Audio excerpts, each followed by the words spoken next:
Gazette du Togo, une vision sur l'actualité togolaise et sur le monde. La feuille de route sortie de crise. Les géopolitiques se sont réunis à Lomé ce jour 23 septembre 2018. La réunion a été co-présidée par les ministres représentants des facilitateurs. Leur Excellence, M. Albert Kandapa, ministre de la Sécurité du Ghana, M. Tibou Kamara, ministre de l'Industrie et des PME de la République de Guinée, et M. Jean-Claude Kassi, président de la commission de la CEDEAO, ont également participé à cette rencontre. Les membres de la majorité présidentielle et les délégués représentant la coalition des 14 partis de l'opposition. L'objectif de la rencontre était de poursuivre les échanges sur la mise en œuvre de la feuille de route.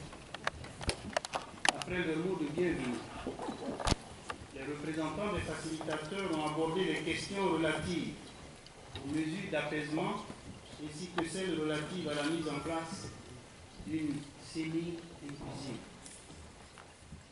Les deux représentants des facilitateurs ont informé les parties prenantes des initiatives prises par les chefs d'État depuis la rencontre des 10 et 11 septembre 2018 du comité ministériel de suivi dans le sens du renforcement et de l'amplification des mesures d'apaisement et de la garantie du caractère inclusif de la CENI et du processus électoral.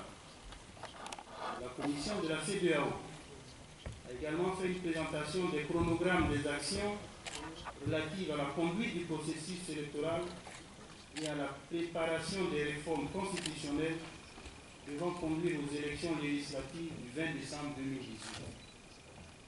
L'expert en droit constitutionnel et les experts électoraux recrutés par la commission de la CEDEAO ont été également présentés aux parties prenantes et les thèmes de référence de leur mandat ont été exposés. Ces experts débuteront leur mission d'accompagnement dès le 24 septembre 2018. Les communications des représentants des facilitateurs et la présentation de la commission ont été suivies d'échanges qui ont été notamment marqués par des demandes de clarification formulées par les parties prenantes et les réponses qui leur ont été fournies. Au terme des échanges, les conclusions ci-après peuvent être tirées. Au titre des mesures d'apaisement, les parties prenantes ont salué les actions prises récemment par la libération des 10 personnes détenues et encouragé le gouvernement à poursuivre dans ce sens en prenant en compte la question des réfugiés. Les deux parties prenantes se concerteront pour s'entendre sur le nombre de personnes encore détenues et sur la qualification des faits qui leur sont reprochés, de manière à favoriser l'adoption de mesures additionnelles d'apaisement. Au titre de la CENI, les deux parties se sont félicitées des propositions visant à obtenir une CENI plus inclusive et plus équitable, par une participation plus importante de l'opposition.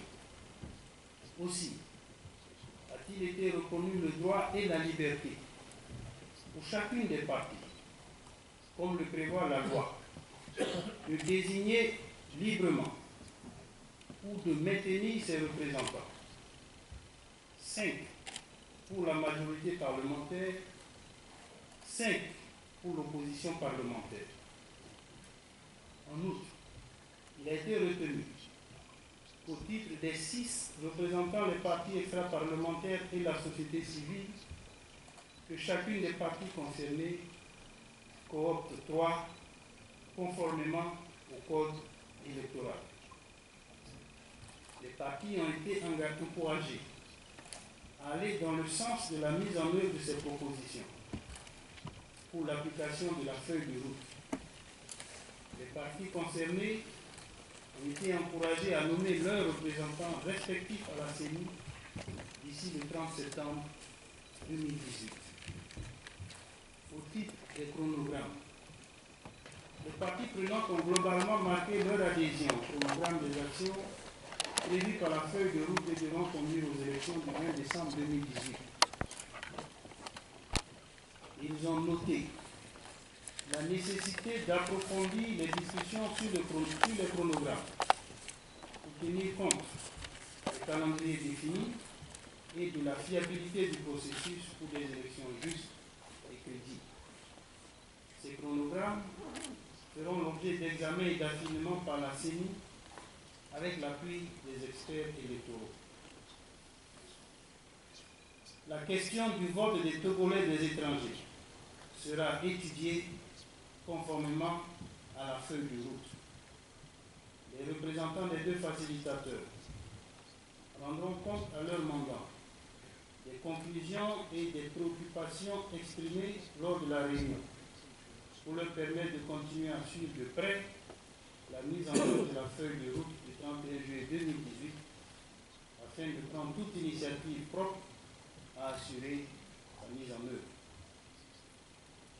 La commission de la CEDEAO continuera à apporter toute sa collaboration aux facilitateurs et veillera en particulier, dans ce cadre, au respect par les experts de la mise à disposition des thèmes de référence de leur mandat.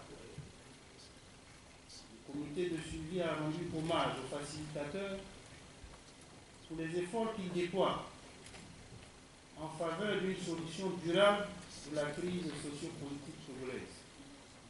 Il a aussi remercié le gouvernement de la République togolaise et tous les acteurs politiques pour leur engagement individuel et collectif à tourner la page de la crise et s'organiser ensemble autour des défis de développement pour l'épanouissement des Togolaises et des Togolais. Fait à Lomé le 23 septembre 2010.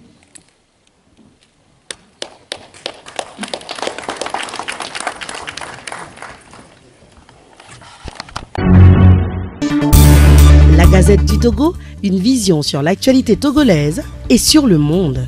Rejoignez-nous sur le www.lagazettedutogo.com ou sur nos comptes Facebook, Twitter et YouTube. Pour tout contact, écrivez à contact@lagazettedutogo.com ou appelez le 92 80 88 53. La Gazette du Togo, c'est l'information en continu.